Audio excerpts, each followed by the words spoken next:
Shri Raju P Nair, തെരഞ്ഞെടുപ്പ് വർഷമാണ്. മുൻപും പോലെ ഒരു വിഷയം അത് കുറച്ചുകൂടി നമുക്ക് അതിന്റെ യാഥാർത്ഥ്യബോധത്തോട് ചേർന്ന് നിൽക്കുകയാണെങ്കിൽ അതുമായി ബന്ധപ്പെട്ട നടപടിക്രമങ്ങൾ കുറച്ചുകൂടി സമയമെടുക്കും. അത് തെരഞ്ഞെടുപ്പിന്റെ സമയത്തൊക്കെ വിപുലമായ ചർച്ചകൾക്ക് കാരണമാകും എന്നുള്ളതൊക്കെ വ്യക്തവുമാണ്. ആ സമയത്ത് ആശങ്കകൾ ഒഴിവാക്കാനും അവകാശവാദങ്ങളും വെറുപ്പും വിദ്വേഷവും ഒഴിവാക്കാനുള്ള ഏറ്റവും കാര്യക്ഷമമായ മറുപടി എന്ന് പറയുന്നത് നേരത്തെ ശ്രീ ഷിബു മീരാനും ശ്രീ VPP മുസ്തഫയും ഒക്കെ പറഞ്ഞതുപോലെ കൃത്യമായ വസ്തുത ജനങ്ങൾക്ക് മുന്നിൽ വെക്കുക എന്നുള്ളതാണ്. തെരഞ്ഞെടുപ്പിലേക്ക് പോകുമ്പോൾ വസ്തുതകൾക്കപ്പുറത്ത് രാഷ്ട്രീയമായിരിക്കും പ്രധാനമായും ചർച്ച. അവർ ചെയ്തതാണ്, നിങ്ങൾ ചെയ്തതാണ്, ഇവർ ചെയ്യാൻ ശ്രമിച്ചതാണ് എന്ന തരത്തിലുള്ള ചർച്ചയാണ് മുൻപുമായി ബന്ധപ്പെട്ട് ഇനിയും മുന്നോട്ട് പോകുന്നത് എങ്കിൽ ഇതിവിടെ കൊണ്ട് അവസാനിക്കുകയുമില്ല. കോൺഗ്രസിന്റെ നിലപാട് എന്തായിരിക്കും? മാധു, ഇതിനകത്ത് ഒന്ന് രണ്ട് കാര്യങ്ങളുമായിട്ട്. ഒന്ന്, ബഹുമാനപ്പെട്ട BJP പ്രതിനിധി ആർക്കും ഷോൾ ഇട്ട് കൊടുക്കും എന്ന് പറഞ്ഞു. എങ്ങനത്തെ ആർക്കും ഷോൾ ഇട്ട് കൊടുത്തിട്ട് കുറച്ച് നാൾ മുമ്പ് തമിഴ്നാട്ടിൽ ഒരു റെഡ് ഹിൽസ് സൂര്യ എന്ന് പറഞ്ഞൊരാൾക്ക് ഈ ഷോൾ ഇടാൻ വേണ്ടി BJPയുടെ അംഗത്വം കൊടുക്കാൻ വേണ്ടി വിളിച്ചു വരുത്തി.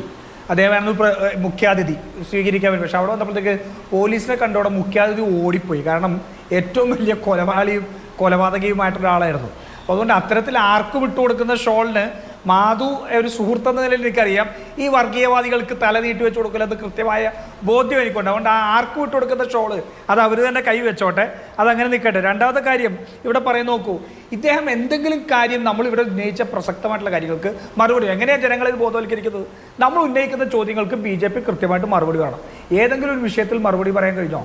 റിട്രോസ്പെക്റ്റീവ് എഫക്റ്റ് ഉള്ള ഈ ബില്ല് എങ്ങനെ പരിഹാരം കണ്ടെത്തുന്നു വയ്ക്കുന്നതിന് അദ്ദേഹത്തിൻ്റെ മറുപടി നിശബ്ദമാണ്. ഏത് വകുപ്പ് ഉപയോഗിച്ച് ചെയ്യും എന്നുള്ളതിന് അദ്ദേഹത്തിന്റെ മറുപടി നിശബ്ദമാണ്. എന്നിട്ട് അദ്ദേഹം എന്താ ആദ്യത്തെ ഘട്ടത്തിൽ ഇദ്ദേഹം പറഞ്ഞു ഇനി പോയിട്ട് കരമടയ്ക്കണം. ഞാൻ അങ്ങ് പറഞ്ഞപ്പോൾ ഞാൻ ഇടപെട്ടില്ലല്ലോ, ഞാൻ പറയട്ടെ. ആദ്യത്തെ ഘട്ടത്തിൽ ഇദ്ദേഹം പറഞ്ഞ എന്താ, പാസ്സാക്കി കഴിഞ്ഞു, ഇനി നേരെ റവന്യൂ ഡിപ്പാർട്ട്മെന്റിലേക്ക് എനിക്ക് കരമടയ്ക്കണം എന്ന് പറഞ്ഞാൽ മതി, അപ്പൊ തന്നെ കരമടയ്ക്കാനുള്ള സീലെടുത്ത് കൊടുക്കുന്നല്ലേ പറഞ്ഞത്. ഇപ്പൊ രണ്ടാമത്തെ ഘട്ടത്തിൽ പറഞ്ഞു അത് എത്ര നാൾ എടുക്കുമെന്ന് എനിക്കറിയാൻ പാടില്ല, അതിന്റെ നടപടിക്രമങ്ങൾ എപ്പോഴും എടുക്കുമെന്ന് എനിക്കറിയാൻ പാടില്ല. ഇപ്പൊ എന്ത് ആത്മാർത്ഥതയാത്തുള്ളത്? ഇനി നിസാർ കമ്മീഷനാണ്, നാസർ കമ്മീഷൻ അല്ല എന്നെങ്കിലും വിഷയം പഠിച്ചുകൊണ്ട് വരുമ്പോൾ അതെങ്കിലും ഒന്ന് പഠിച്ചു വെക്കണ്ടേ? നിസാർ കമ്മീഷനായിരുന്നു, നാസർ കമ്മീഷൻ അല്ല എന്ന്. പിന്നെ നോക്കൂ, ഇദ്ദേഹം പറയാണ് VD സതീശൻ പറഞ്ഞു ഇത് വഖഫ് ഭൂമിയല്ല, വഖഫ് ഭൂമിയല്ല എന്ന VD സതീശൻ പറഞ്ഞ ആർഗ്യുമെന്റ് അദ്ദേഹം വാങ്ങുന്നുണ്ട്.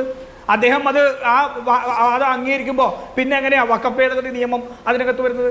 മാധു, ഇതിനകത്ത് ഇപ്പോൾ ആ സമരസമിതിയുടെ ഭാഗമായിട്ട് വന്ന ആള് അദ്ദേഹം പറയുന്നുണ്ട്, അവരെ സംബന്ധിച്ചോളം അവരുടെ ജീവിത പ്രശ്നമാണ്. ആ സമരത്തിനകത്ത് ആ പള്ളി അങ്കണത്തിൽ ഞാൻ 3 പ്രാവശ്യം പോയിട്ടുള്ള ആളാണ്. അതിനകത്ത് എഴുതി വെച്ചിരിക്കുന്ന പോലും ക്രിസ്തീയ വചനമാണ്. നിന്നെപ്പോലെ നിന്റെ അയൽക്കാരനെയും നിന്റെ ശത്രുവിനെയും സ്നേഹിക്കുക എന്ന ക്രിസ്തീയ വചനം എഴുതി വെച്ചുകൊണ്ട് ആ സമരത്തെ വർഗീയവൽക്കരിക്കാൻ പാടില്ല എന്ന് നിലപാടെടുത്തവരാണ് അവർ. അവരെ സംബന്ധിച്ചുള്ള ജീവിത പ്രശ്നമാണ്, അവരുടെ കിടപ്പാടത്തിന്റെ പ്രശ്നമാണ്. BJPയെ സംബന്ധിച്ചിടത്തോളം രാഷ്ട്രീയമാണ്. മാധു, ഒരു കാര്യം ഓർത്തോ, BJPയെ സംബന്ധിച്ചോളം ഈ പറയുന്ന കുടുംബങ്ങളുടെ വീടല്ല അവർക്ക് പ്രശ്നം. മുനമ്പത്തെ പ്രശ്നം പരിഹരിക്കപ്പെടില്ലെന്ന് മറ്റാരെക്കാളും അവർക്കറിയാം ഈ നിയമം കൊണ്ട്. പക്ഷേ ആ കുടുംബങ്ങളുടെ പേര് പറഞ്ഞുകൊണ്ട് ഈ കേരളത്തിൽ മുഴുവൻ ഇവരുണ്ടാക്കിയ വർഗീയതയാണ് ഇവർക്ക് ആവശ്യം. ആ 610 കുടുംബങ്ങൾ എന്ന് പറയുന്നവർക്ക് അവർക്ക് റൈറ്റ്സ്, റവന്യൂ റൈറ്റ്സ് കിട്ടുക എന്നുള്ളതല്ല. പക്ഷെ അതുകൊണ്ട് മറ്റ് ഒരു സമുദായത്തിൽ, ക്രിസ്തീയ സമുദായത്തിനകത്ത് പ്രത്യേകിച്ചും ഈ മുനമ്പം ഉപയോഗിച്ചുകൊണ്ട് അതിതീവ്രമായ വർഗീയത കുത്തിവെക്കാൻ ഇവർക്ക് സാധിച്ചു എന്നുള്ളതാണ് ഇവരുടെ വിജയം. അവരതിനപ്പുറം ഒരു രാഷ്ട്രീയം അവർ കാണുന്നില്ല.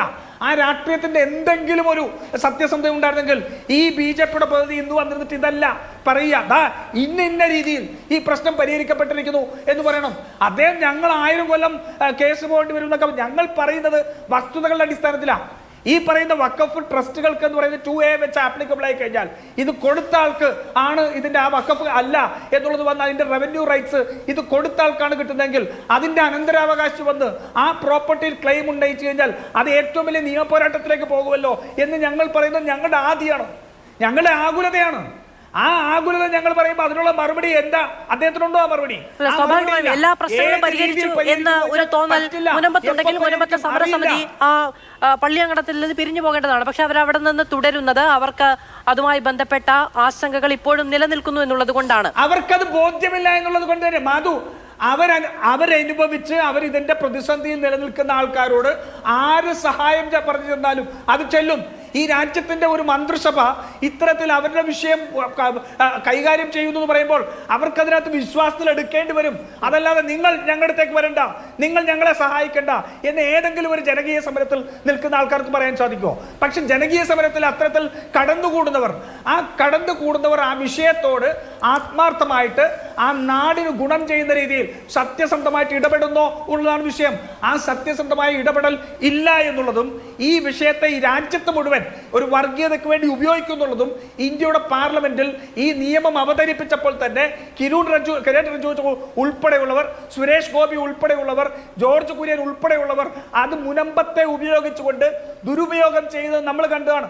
അപ്പോഴും അമിത്ഷാ പറഞ്ഞ ഇതിന് മുൻകാല പ്രാബല്യം ഉണ്ടാകില്ല. നാളെ മുതൽ ചെയ്യുന്ന വഖഫിന് നിങ്ങൾക്ക് എന്തിനാണ് ആദി എന്ന് ചോദിച്ച ചോദ്യത്തിന് ഇവർക്ക് മറുപടി ഉണ്ടോ? പറയും ബി ജെ പിയുടെ പ്രതിനിധി ധൈര്യമുണ്ടേ പറ. അമിത്ഷാ പറഞ്ഞത് കള്ളമായിരുന്നു. ഇല്ല, ഈ നിയമം കൊണ്ട് 1900 മുൻപത്തെ ആ വഖഫ് ഞങ്ങൾ പ്രശ്നം പരിഹരിക്കുന്നു, അമിത്ഷായ്ക്ക് തെറ്റിപ്പോയതാണ് എന്തെങ്കിലും പറ.